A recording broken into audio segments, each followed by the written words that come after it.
Morning, everyone. So glad to be here with you this morning. It is an absolute beautiful day in Chicago. Sun shining, 80 something degrees. I almost forgot it's April 12th because we've seen some Aprils with snow. But we're going to enjoy it right here today. I just want to make a couple of announcements for any of those that want to join in on the focus group. We'll be at the dispensary today at 5, and then we will have our scan event tonight. Bring out your people that you care about, that you want to be scanned, your guests. So we will be there tonight. Okay, guys, I'm going to go and get out of the way. My name is Phyllis Nash. I'm your Chief Sales Officer, one of the 4 co-founders, and I would bring up someone that's very near and dear to my heart, someone that I've known for a while now, but who graces us each and every Wednesday. And for some of you, you contact him for guidance and points to just build your business and just be better at who you are. And he is none other than our own personal VP of training and development here in Chicago. Gonna be on that stage in Vegas. Can't wait to that. Even though we live here in Chicago, I'm excited to see him because I don't get to see him, but I know I'll see him in Vegas. And so without further ado, are you out there, Coach Dan? Yes, I am. Okay. Yes, I am. God morning. God morning. I trust and pray that everyone day is starting off right. And I got a feeling that it is, because you're starting your day right here with family, starting your day right here with soon to be the Akana. I am super, super excited about everything that is not only within the company, but just within life.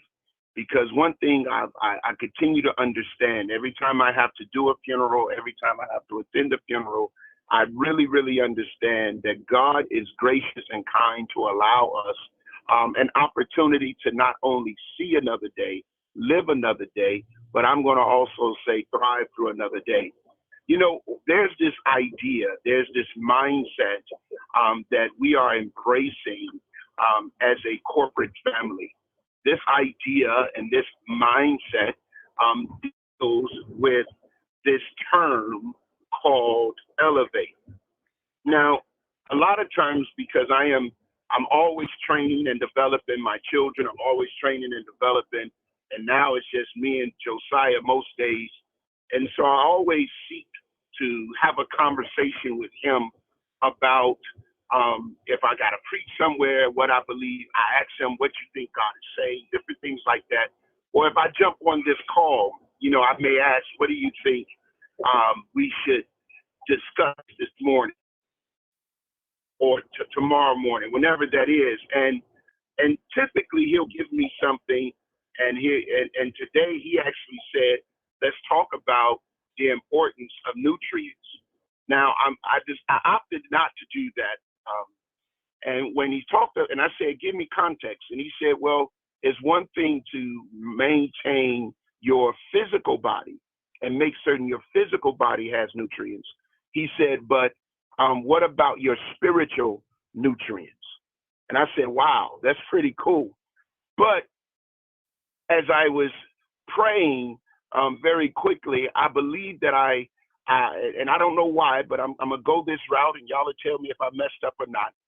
I believe that I heard something that's very similar along those lines, because as a company, everything we're doing now is built around this idea of elevating. Is built around this idea of us taking care of our well-being, and we want to elevate our well-being. And I know that these calls, oftentimes we deal a lot with technical stuff, especially our wonderful CSO, Phyllis, deals with a lot of technical stuff about training and helping you build your business, and we want to do that. But one of the things that I've learned as an entrepreneur for the past now 30 years of my life, one of the things I've learned is that my business has the potential to suffer when my well-being is not well. I've learned that my energy, that's another word we've been utilizing, my energy, when my energy is diminished, then my productivity is also diminished. So my business have the tendency to suffer when I'm not doing well. And that means my well-being must be compromised. And when my well-being is compromised, that also suggests that my energy level has dropped. And when my energy level drops, my productivity level decreases. Hopefully this is making sense to about 10 of y'all that's listening, because the reality of the situation is it is very difficult to be fruitful. It's very difficult to be productive. Watch this. It is very difficult to elevate when the elevator needs service. So what is the elevator? The elevator is the vehicle that is used to move to a higher position or take you to a higher floor. The elevator, when you get on an elevator, you need to make certain that the elevator is functioning properly, because if the elevator doesn't function properly, it can take you up to the level you're trying to go, but it can get you stuck. Or if it's not functioning properly, it can take you up and it can rapidly bring you back down. And so we got to be careful, and that's why it's by law, municipalities and states, they mandate that the elevator get serviced, and they have to have an annual or sometimes semi-annual certification. Why is that necessary? Because we want to make certain that if the elevator is not functioning, it can cause harm to what it's carrying. So here's what I need you guys to understand. I don't know why I'm going this route. I pray that this helps somebody today, because I just got a feeling that even though these are some exciting moments for our company, these are some exciting moments in where we're headed. Lives are being changed and transformed physically and all of those different things. I don't know why, but there's about three people. It could be more, but I know it's at least 3 people that's on the line that is struggling to elevate because there's some challenges with the elevator. They're struggling to get to that next level, not because they don't want to get to the next level, not because they're not working to get to the next level, but because there's certain things about the elevator. And I want to share a little secret, you guys. You guys are the elevator. Your body is the vehicle. Your body is the vehicle to take your soul to where it needs to go. And so there's some things, your mind is part of that vehicle. And the challenge that we have in life is that it's difficult to elevate when our elevator needs servicing. So here's a couple of things that I'm going to do real quick, because I don't have a lot of time with you, but I want to maximize the time that I have. These are certain things that I want to do. I want to help you. Position yourself to elevate. I want to help you position yourself to service the elevator. I want to help you position yourself to be able to not just want it, but to actually attain it. Because one of the things I used to say all the time to my wife when we were courting different things and even different spot checks in our marriage, I would say to her, I would say stuff like this. I would say, hey, listen, as long as you and I are good, I can take on the world. It's nothing that the world can give me, present to me, that I can't handle if my home is right. And literally all I was saying is my home space is the most important space that I have. So if my family is good, then I can handle everything else. And so sometimes it's difficult for us to handle what we need to handle. Sometimes it's difficult for us to handle what we need to handle because there's certain things that is not going well. Our well-being is suffering. So there's 3 things that I'm understanding that causes our well-being to suffer. Number one, we say it all the time, we have to be very mindful of our natural consumption when it comes to what we're eating, right? So I'm not going to spend a bunch of time there. Number 2, here's what I've learned.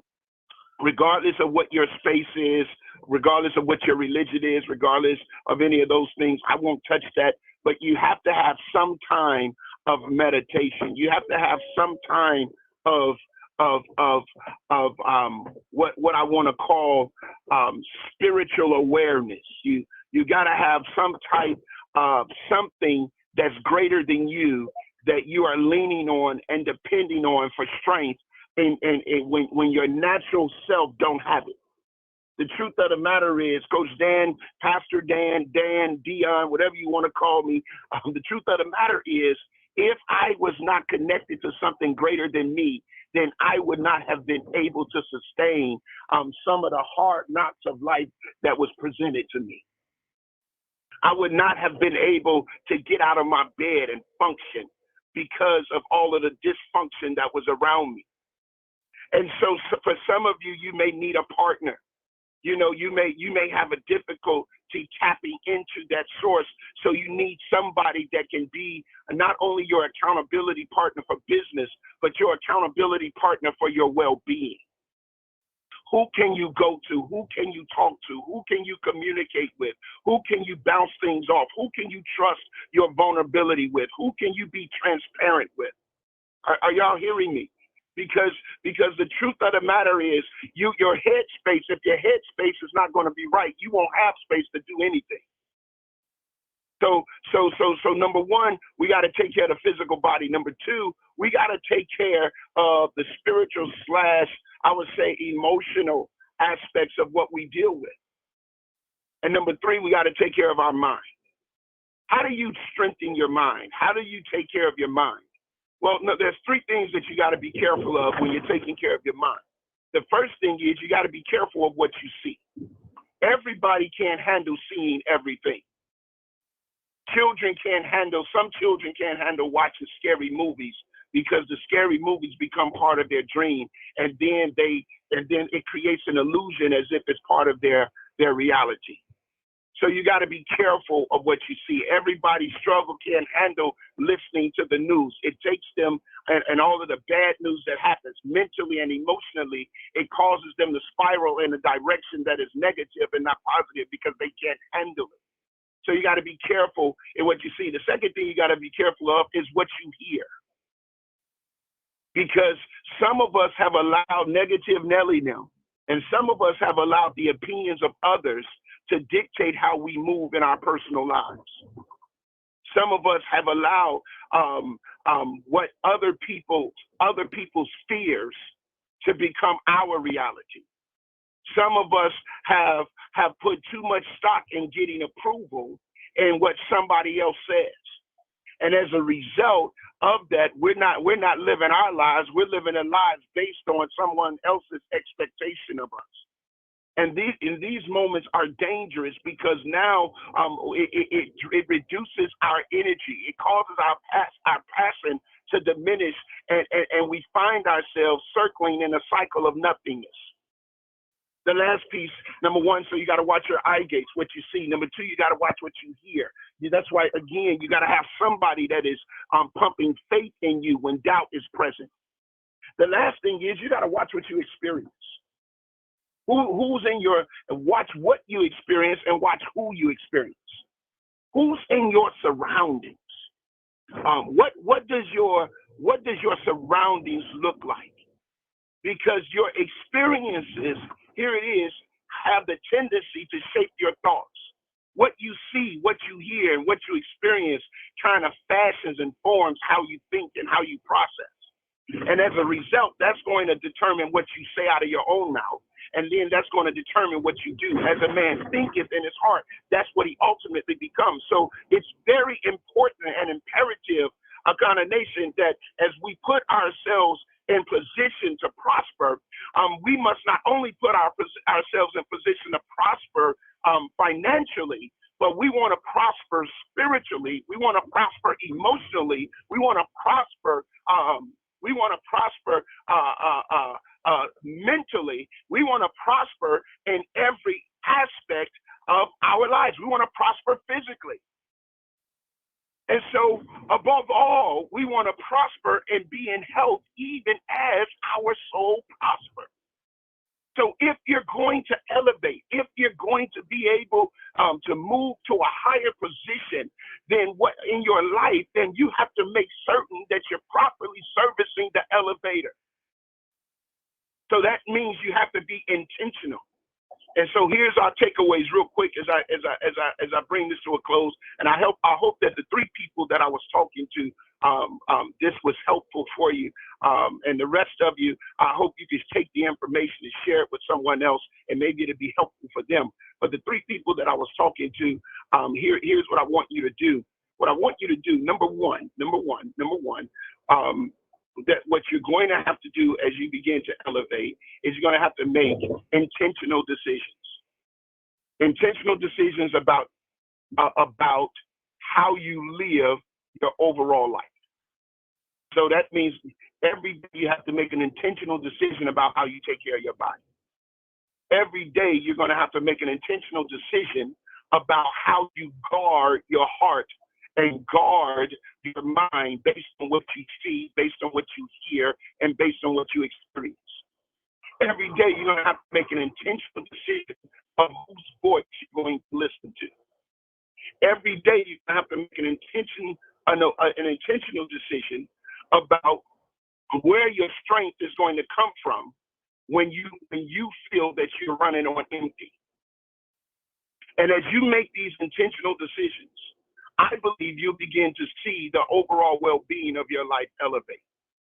And you will also, as a result of that, you're going to begin to see an increase in productivity. You're going to begin to see an increase in energy. And you're going to begin to see an increase in prosperity. I trust and I pray that the three people that I was talking to today, if you want to unmute yourself and say, hey, Pastor, hey, Coach, you was talking to me, go ahead real quick. I'm not done. I'm just going to stop here. And I trust that as I was led, that it led me in the right direction to help somebody on this morning to elevate. That's it. That's all. Back to you, Phyllis. Oh, Brenda from Virginia, you were talking to me. Thank you. You were talking to me. Thanks. Thank you. God bless you. I heard you. And as you were speaking, I already got a text that somebody said, oh my God, powerful. So that was another one of your three. So I think you've superseded your three already. All right. Well, listen, I want y'all to have a supernaturally wonderful day. I am sneaking in tonight at 5 o'clock. So hopefully I'll see some of our Chi-Town faces on tonight. All right. Have an awesome day, you guys. See you back here tomorrow morning, bright and early. Go have a all right. Thank you. Prosper.